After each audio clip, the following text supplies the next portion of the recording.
ఆసిఫాబాద్ జిల్లా కేంద్రంలో ఉన్న శ్రీకృష్ణ గ్యాస్ డిస్ట్రిబ్యూటర్ వద్ద వినియోగదారుల సమస్యలు ఒక్కొక్కటిగా బయటపడుతున్నాయి. గ్యాస్ సిలిండర్ కోసం కార్యాలయానికి వచ్చిన కస్టమర్లకు కేవైసీ లేదు, స్టాక్ లేదంటూ తిరిగి పంపిస్తున్నారని వినియోగదారులు ఆరోపిస్తున్నారు. ఇదే సమయంలో గ్యాస్ గోదాంలో కనీస భద్రతా ప్రమాణాలు పాటించడం లేదని స్థానికులు అంటున్నారు. ఫైర్ ప్రొటెక్టర్లను పనిచేయాలని స్థితిలో ఉండగా అవి జనవరి నెలలోనే గడువు ముగిసినా ఇప్పటి వరకు మార్చలేదని సమాచారం. గోదాంలో తప్పనిసరిగా ఉండాల్సిన ఇసుక, నీరు, ఫైర్ సేఫ్టీ పరికరాలు లేకపోవడంతో దీంతో పాటు సిబ్బందికి అవసరమైన సేఫ్టీ డ్రెస్సెస్ కూడా లేవని ఆరోపణలు ఉన్నాయి. ఇక హోమ్ డెలివరీ విషయంలోనూ నిర్లక్ష్యం కనిపిస్తోందని వినియోగదారులు వాపోతున్నారు.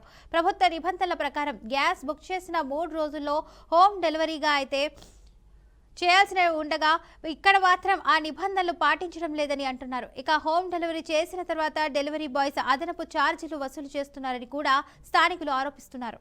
రైట్ గా ఇదే అంశానికి సంబంధించి పూర్తి సమాచారాన్ని మా బీఆర్కే ప్రతినిధి రాజు అందిస్తారు. రాజు, చెప్పండి, దీనికి సంబంధించిన అప్డేట్స్ ఏంటి?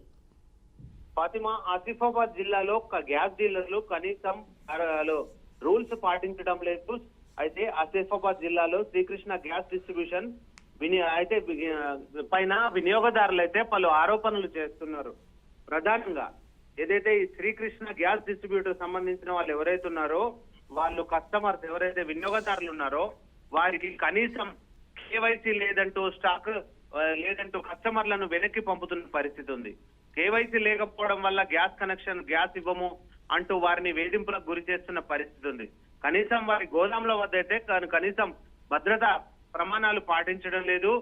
అక్కడ కనీసం చూస్తే అక్కడ పరిస్థితి ఎలా ఉంటాయంటే కనీసం ఫైర్ ఎక్స్టెన్షన్లు కూడా పనిచేయని పరిస్థితి. వాటిని ఏదో ఎప్పటి పాత కాలం నాటి ఫైర్ ఎక్స్టెన్షన్లు అక్కడ ఉండడము, అలాగే అక్కడ కనీసం రూల్స్ పాటించకుండా వాళ్ళు ఈ గ్యాస్ డిస్ట్రిబ్యూషన్ అయితే నడుపుతున్న పరిస్థితి అయితే ఉంది. ఎవరైనా ఇదే విషయం పైన అడిగితే వాళ్ళకి సంబంధించి కేవైసీ లేదు అంటూ వారికి గ్యాస్ ఇవ్వకుండా వాళ్ళని వేధింపులకు గురి చేస్తున్న పరిస్థితి అయితే ఉంది.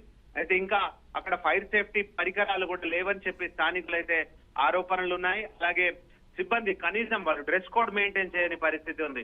ఇవన్నీ కూడా ఒక గ్యాస్ సంస్థ ఏదైతే డిస్ట్రిబ్యూటర్ సంస్థ ఉందో కనీసం ప్రమాణాలు పాటించాల్సిన అవసరం ఉంది, రూల్స్ పాటించాల్సిన అవసరం ఉంది. అందులో ప్రధానంగా ఎందుకంటే గ్యాస్ అనేది ప్రమాదకరమైంది కాబట్టి వాళ్ళు కనీస రూల్స్ పాటించకుండానే ఈ ఏజెన్సీని అయితే నడుపుతున్నారు. ఇటు ఫైర్ పోలీస్ అధికారులు మాత్రం చూసి చూడనట్టు వ్యవహరిస్తున్నారనే ఆరోపణలు కూడా ఉన్నాయి.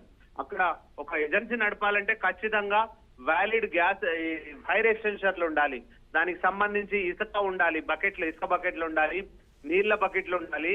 దానికి సంబంధించి అక్కడ అన్ని రకాల సేఫ్టీ ప్రికాషన్స్ తీసుకోవాలి. అలాంటి తరుణంలో ఈ ఆసిఫాబాద్ జిల్లాకు సంబంధించిన కృష్ణ గ్యాస్ డిస్ట్రిబ్యూటర్ మాత్రం ఎలాంటి ప్రికాషన్స్ వాడటం లేదు, ఎలాంటి కనీసం ప్రమాణాలు పాటించడం లేదని చెప్పి వినియోగదారులు అయితే ఆరోపిస్తున్నారు. వీటికి సంబంధించి మాట్లాడితే వారిపైన మీ సిలిండర్ కు, గ్యాస్ కు కేవైసీ కాలేదు, మీకు సిలిండర్ ఇవ్వలేము అంటూ వారిని వెనక్కి తిప్పుతున్న పరిస్థితి ఉంది. ఈ విధంగా వినియోగదారులకు ముప్పు తిప్పలు పెడుతున్నారు ఈ శ్రీకృష్ణ గ్యాస్ డిస్ట్రిబ్యూటర్స్. కావున వారిపైన వెంటనే చర్యలు తీసుకోవాలని చెప్పి వినియోగదారులు అయితే తెలియజేస్తున్నారు. మరో విషయం కూడా ఉంది. ఇక్కడ ఎవరైతే గ్యాస్ డిస్ట్రిబ్యూటర్ తను డెలివరీ చేస్తున్న ఉచితంగా డెలివరీ చేయాల్సి ఉంది. సిలిండర్ ని ఇంటికి ఉచితంగా డెలివరీ చేయాల్సిన అవసరం ఉంది. అలా కాకుండా ఇంటికి డెలివరీ చేస్తే వాటిపైన కూడా ఛార్జెస్ వేస్తూ కస్టమర్ల దగ్గర అందిన కాడికి దోచుకుంటున్న పరిస్థితి ఉంది. ఇప్పటికైనా ఇటు ఫైర్ సిబ్బంది స్పందించాల్సిన అవసరం ఉంది. ఇలాంటి వారిపైన కఠినంగా వ్యవహరించాల్సిన అవసరం ఉంది. ప్రమాదం జరిగిన తర్వాత హడావుడి హంగామా చేసే అధికారులు ప్రమాదం జరగక ముందే ఇలాంటి వారిపైన కఠినంగా వ్యవహరించాలని చెప్పి వినియోగదారులు అయితే కోరుతున్నారు. Fatima, right, thank you Raju for the update.